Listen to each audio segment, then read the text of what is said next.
I submit for your viewing pleasure a book series, several comics, and one movie about a Confederate soldier who is whisked away to Mars, called Barsoom by its native inhabitants, where, like the red-caped famous figure of American classical literature, he soon learns that he can leap tall buildings in a single bound and is stronger than any mortal person there. The adventures of Southern gentleman turned Martian explorer John Carter are chronicled in Edgar Rice Burroughs' The Princess of Mars, along with the rest of the Barsoom series. In this short video, we'll be giving you an overview of the 10 most relevant savage and sentient races of Mars. The only note to keep in mind before this video begins is that almost all Martian life has some form of psychic ability.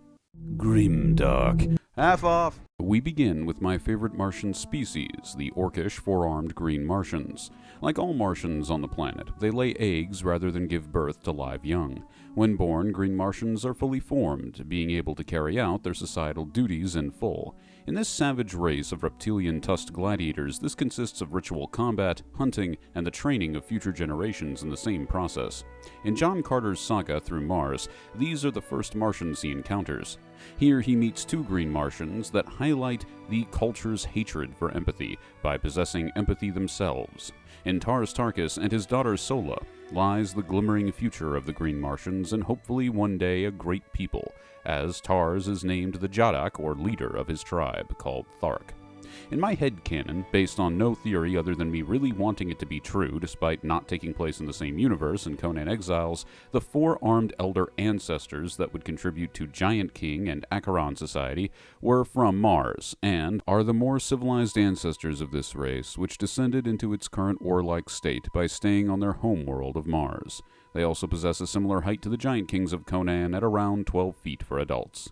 Another far more plausible theory of green Martian evolution, based on information that isn't my fangasm over this incredibly cool series, comes to us from the second race we'll be covering, the White Apes. Also possessing 4 arms and tusks, the White Apes look like albino gorillas and clearly show the theory of Martian evolution present in Burroughs' series, mimicking that of Earth. There was most likely a great ape equivalent offshoot that would over time evolve into the green Martians.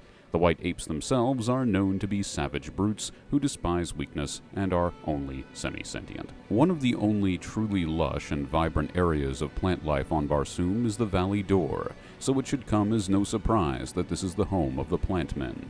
These giants, who could also be called blue Martians, are a semi-vampiric race of giants reaching around 12 feet in height when fully grown, like the green reptilians before them. They are described as truly alien figures, having elephant trunk-like arms ending in razor-sharp claws, a Medusan hair of worm-like strands, one cyclopean eye, and a long, flat tail. A semi-intelligent race like the white apes, who they would work in tandem with in some hunting packs. The vampiric race would drain the blood from their victims, just as the white apes would take their flesh and bones. Red Martians are the first civilized race that John Carter encounters. To describe it to a normal person, their culture resembles a mix of that between ancient Greek and Indo-Aryan Indians, though with some modern technology by the standards of the 1700s. This varies heavily across their divided many city-states. Being man-sized and possessing technology that allows them to sail through the air in Mars's lighter gravity, here the human would find many an ally. They have reddish copper skin, and many are on a mission to save Barsoom from an environmental crisis. As the tagline for the series goes, Mars isn't dead, but it is dying. By now, if you're a D&D fan or a Marvel one, you've probably noticed many similarities to both Dark Sun, all the creatures here have psychic abilities, and the Planet Hulk series, through the Red Martians. These clearly took elements from this series as well as many other weird fiction authors.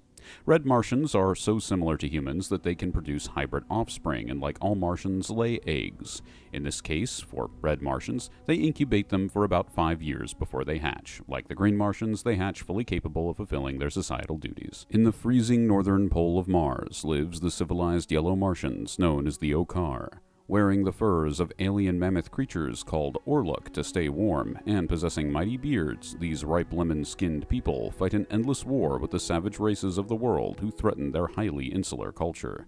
While much is known about their history, such as them previously being hunted by the green Martians and them coming to their current state by means of boat travel during a time when Barsoom had many plentiful oceans so long ago, Nothing much is known after their liberation from the cult of Therns after John Carter's intervention. Divided between the cultures of the brown-haired Lotharians and the blonde-haired Aurivar, the white Martians are the last remnant of the seafaring civilization which ruled Mars over 500,000 years ago.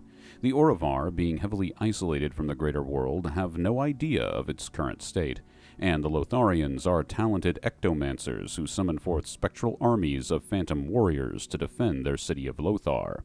Lotharians' fashion is described as wearing flowing robes, and their biology, through their same inherent psychic abilities, is no longer in need of food. In their religion, which seems to be ancestor worship, they believe in mimicking the act of physical eating to simulate their ancestors' hardships.